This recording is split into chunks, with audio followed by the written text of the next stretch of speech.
Kembali bersama saya Mindiarto Jugurharjo.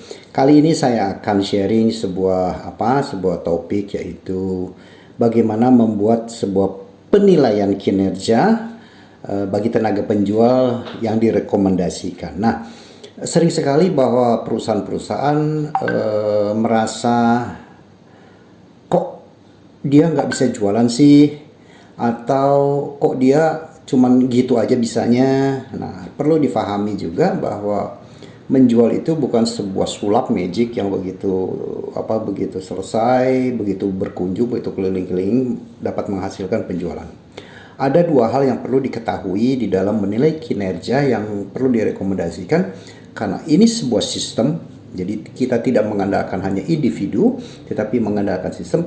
Maka ada dua kelompok besar yang perlu dinilai, yaitu hasil akhir, end result, dan juga proses. Nah, sering sekali perusahaan hanya menilai dari segi hasil akhir. Jadi artinya apa hasil akhir? Hanya omset versus target versus aktual. Perlu nggak? Perlu. Penting nggak? Penting. Tetapi perlu difahami bahwa organisasi perusahaan kan dinamis ya, sehingga kadang-kadang dan seringkali terjadi pergantian orang. Nah, untuk menghindari hal tersebut, maka sebetulnya yang perlu dinilai juga bukan hanya semata-mata hasil akhir, tetapi juga proses untuk mencapai hasil akhir tersebut. Hasil akhir apa sih? Itu biasanya gampang sekali untuk kita lihat, yaitu pencapaian penjualan. Atau kalau tukang tagih, kolektor, pencapaian penagihan. Kalau bagian delivery, pengiriman adalah pencapaian bagaimana barang itu bisa diterima dengan baik dan seterusnya. Berapa banyak jumlah delivery yang bisa terjadi pada periode tersebut. Nah, itu hasil akhir. Sedangkan proses bagi jajaran penjual itu banyak sekali yang bisa dinilai, ya.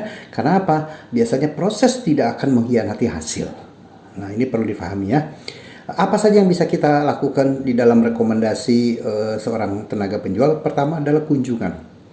Kita perlu menentukan jumlah kunjungan yang tepat, bukan ilmu rata-rata atau bukan ilmu pokoknya harus 20, pokoknya harus 10, enggak.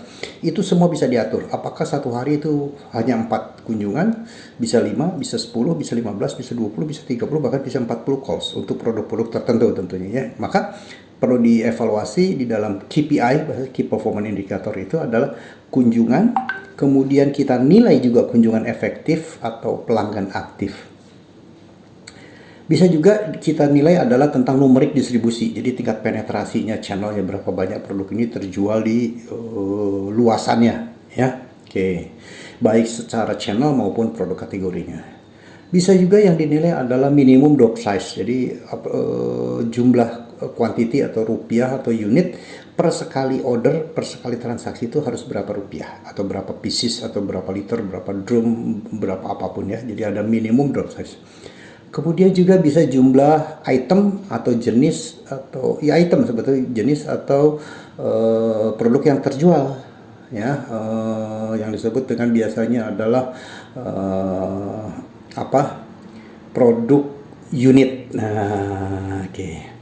Kemudian bisa juga kita menilai adalah produk Pareto. Ya, produk Pareto kita nilai itu yang fast moving, yang besar. Kemudian juga ada produk baru yang bisa kita nilai. Produk baru sudah berapa banyak kontribusinya atau distribusinya. Kemudian termasuk juga produk yang slow moving.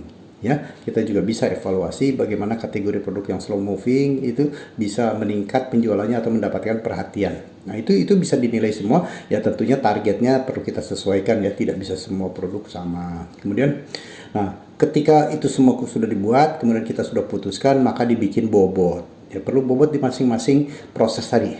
Nah, sehingga keseimbangan antara hasil akhir dan proses itu kurang lebih bisa ada suatu balancing yang bisa dipertanggungjawabkan. Salam penjualan.